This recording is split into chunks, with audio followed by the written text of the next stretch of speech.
Et à présent, chers téléspectateurs, nous passons à notre troisième sujet aujourd'hui, omniprésent dans notre quotidien. Les réseaux sociaux sont devenus des outils incontournables de communication et de divertissement, mais leur utilisation excessive peut entraîner une véritable dépendance avec des conséquences de santé graves, surtout pour la santé mentale, les relations sociales et la qualité de vie. Éclairage avec avec un spécialiste sur les risques de l'addiction numérique et les moyens de les parvenir, de la prévenir plutôt. Pour cela, nous avons au bout du téléphone Dr Heba Qaoud, qui est directrice du bureau de la propriété intellectuelle et du transfert technologique. Bonjour. Bonjour, je suis ravie d'être avec vous. Le plaisir est le nôtre toujours. Alors, Dr Heba, premièrement, comment définissez-vous la dépendance aux réseaux sociaux et à partir de quand peut-on parler d'addiction? L'addiction aux réseaux sociaux se définit par une perte de contrôle sur l'utilisation de ces plateformes, caractérisée par un besoin compulsif d'y accéder au détriment d'autres activités quotidiennes. Oui. On considère qu'il y a dépendance lorsque l'utilisation passe d'un plaisir ou d'un outil fonctionnel à une nécessité psychologique et que la personne ressent un confort marqué, irritabilité, anxiété lorsqu'elle est privée. Oui. Oui. Quand on parle d'utilisation normale de réseaux sociaux par jour, on parle de combien d'heures par jour? Je pense que une heure et demie, c'est le maximum. C'est suffisant, soi-disant. Et Oui. quand on parle de dépendance, on parle de combien d'heures? À partir de combien d'heures?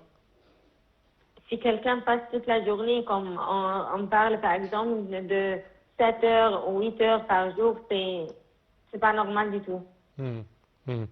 Pourquoi les réseaux sociaux exercent-ils un tel pouvoir d'attraction sur les utilisateurs, notamment sur les jeunes et les enfants? Ces plateformes exploitent le circuit de la récompense dans notre cerveau en libérant de la dopamine, l'hormone du plaisir. À chaque j'aime, notification ou commentaire, les jeunes y sont particulièrement sensibles car leur cerveau, en plein développement, recherche activement la validation sociale, l'appartenance à un groupe et à des gratifications immédiates. Un autre terme qu'on commence à employer à présent, le phénomène de FOMO en anglais ou Fear of Missing Out. Et qu'est-ce que c'est que ce terme et également quel impact a-t-il sur notre comportement quotidien? En fait, on peut aussi parler de le FOMO ou la peur de rater quelque chose et l'anxiété de passer à côté d'un événement social, d'une discussion ou d'une activité importante. Au quotidien, cela pousse les utilisateurs à vérifier leur téléphone de manière compulsive toutes les quelques minutes, créant un état de privilégiance et une incapacité à être pleinement présent dans le monde réel. Oui. Quels sont les principaux signes qui indiquent qu'une personne développe une dépendance aux réseaux sociaux? L'augmentation constante du temps passé en ligne, tolérance, la négligence des responsabilités scolaires, professionnelles ou familiales, l'isolement social dans le monde réel, des troubles du sommeil, utilisation tardive de l'écran, des tentatives répétées et infectieuses de réduire l'utilisation.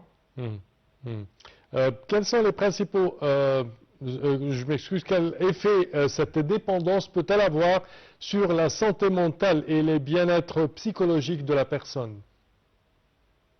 Cette dépendance peut alerter profondément le bien-être en provoquant de la fatigue cognitive, une baisse de la concentration, une instabilité émotionnelle et un sentiment constant de solitude ou d'insatisfaction face à sa propre vie. Existe-t-il un lien entre l'utilisation excessive des réseaux sociaux et l'anxiété ou la dépression nerveuse? Oui, le lien est clairement établi par de nombreuses études. L'usage excessif favorise l'anxiété liée au FOMO et à la réactivité aux notifications et peut exacerber les symptômes dépressifs Le manque de sommeil et l'isolement physique induit pour les écrans aggravent également ces troubles psychologiques. Comment les réseaux sociaux influencent-ils l'estime de soi, notamment à travers les comparaisons avec les autres? Les réseaux sociaux sont des vitrines de vie parfaite, souvent modifiées par des filtres. En se comparant continuellement à ces standards irréalistes, l'utilisateur développe un sentiment d'infériorité.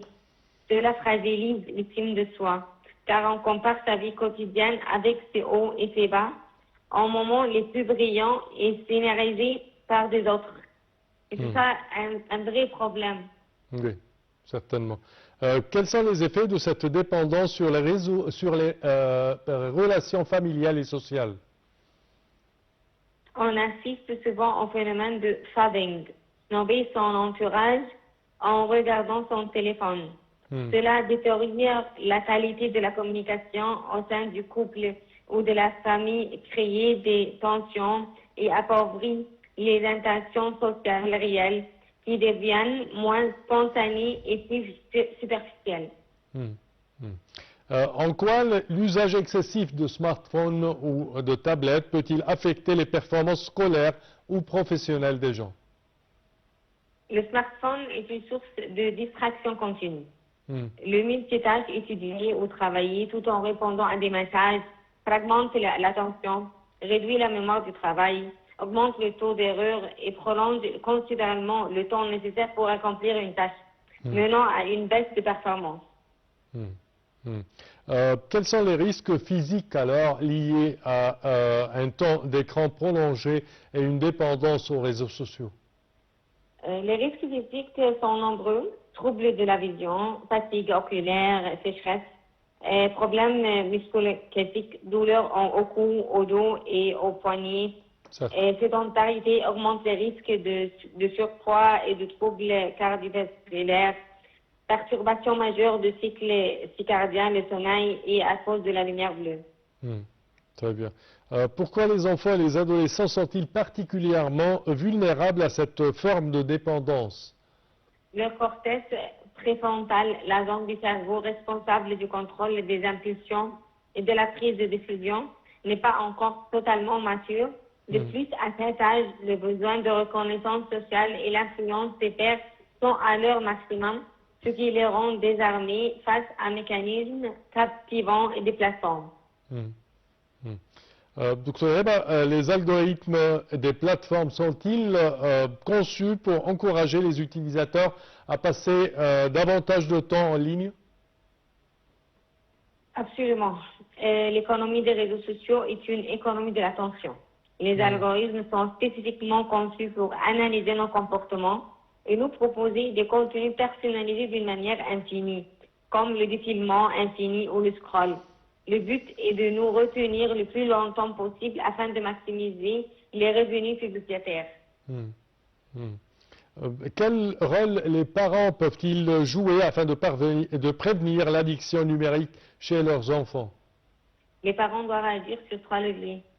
L'exemplarité, limiter leur propre usage des écrans. Le cadre, instaurer les règles claires, pas d'écran pendant les repas ni dans les chambres la nuit. Le dialogue et l'alternative, discuter des dangers du numérique et proposer des activités hors ligne, sport, sorties, jeux de société pour combler le vide. Je pense également encourager les réunions familiales, que ce soit par exemple sur un repas ou des discussions familiales pendant la soirée, ça peut aider, n'est-ce pas? Oui, bien sûr. Oui. Faut-il imposer des limites d'âge ou des restrictions plus strictes sur l'utilisation des réseaux sociaux? On a vu depuis à peu près 2 semaines la Grande-Bretagne le Premier ministre sortant, Keir Starmer, a parlé d'interdire les réseaux sociaux pour les jeunes.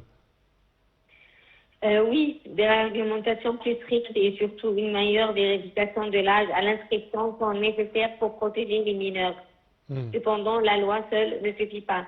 Elle doit s'accompagner d'une éducation aux médias numériques dès le plus jeune âge, à l'école comme à la maison. Oui, certainement. Certainement. Comment trouver un équilibre sain entre vie numérique et vie réelle?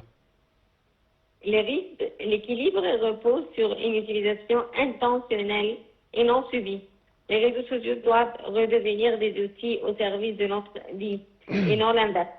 Il faut sanctuariser des moments et des espaces de vie 100% réels où la technologie n'a pas sa place. Certes. Quand on parle également de réseaux sociaux, quelles habitudes ou stratégies recommandez-vous pour réduire le temps passé sur les réseaux sociaux? Désactiver toutes les notifications non essentielles. Utiliser des applications de suivi pour limiter son temps quotidien par plateforme. Remplacer le réflexe du smartphone par une autre habitude, lire un livre, faire une marche. Laisser son téléphone dans une autre pièce au moment de dormir. Oui, c'est tellement utile, je dirais, ces enseignes.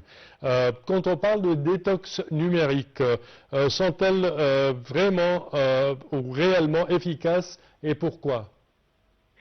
Elles sont très efficaces à court terme pour reprogrammer le cerveau et briser les cycles de la dépendance immédiate. Une déconnexion totale de quelques jours permet de réaliser le temps disponible perdu et de faire baisser la négrité.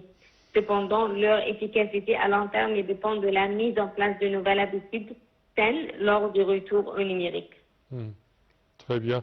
Dernière question, quel message souhaitez-vous adresser aux personnes qui sentent que les réseaux sociaux prennent trop de place dans leur vie? Reprenez le contrôle de votre attention, car c'est votre ressource la plus précieuse. Les réseaux sociaux vous montrent une vie mise en scène. Ne passez pas à côté de votre propre vie, la vraie. Commencez par poser votre téléphone, ne serait-ce qu'une heure par jour, pour vous reconnecter à vous-même et à vos proches et le plus beau cadeau que vous puissiez vous faire. Oui, très bien. Dr Heba Qaoud, je tiens à vous remercier de vos explications. Je répète que vous êtes directrice du Bureau de la propriété intellectuelle et de transfert de technologie. Merci à vous. À présent, chers téléspectateurs, voici un commentaire sur les réseaux sociaux et la dépendance aux réseaux sociaux. L'utilisation excessive des réseaux sociaux soulève des questions cruciales concernant notre santé mentale et notre bien-être psychologique. Comment sortir de cette addiction? Ce commentaire vous donne quelques conseils. Voyons ensemble.